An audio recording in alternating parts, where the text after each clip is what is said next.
Мен әрине күйеуімді қатты мақтағым келеді. Осы шын жүрегімен, шын ниетімен мақтағым келеді да. Енді Құдай денсаулығын алып қойды ғой, енді тағдырдың жазғаны солай шығар, пешенеме не жазса соны көреміз. Мына Қызылордада юрфак Қорқыт ата университет па не институт дей ма, сода юрфакты бітірген, мамандығы юрист. Сосын өте жас кезінде сондай жастық шағында өте молодой кезінде жалюзі тігіп, кесіп, сондай бизнесі болған. Сосын компьютер, ноутбук дей ма, ойбай, шағып жібереді. Менің өзім мысалы компьютер, ноутбук білмеймін.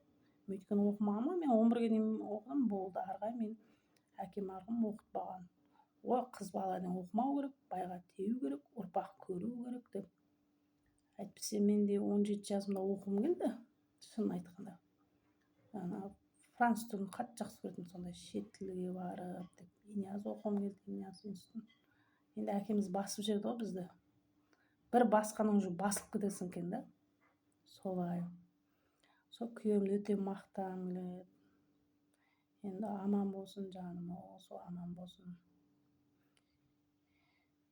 Сол енді тағдырдың жазғанын көреміз, не болса да. Өте басы деген енді айта алмаймын да, сөзбен жеткізе қойыңызшы. Енді Құдай денсаулығын алып тұр ғой. Әйтпесе деген мықтышы, басы деген компьютер.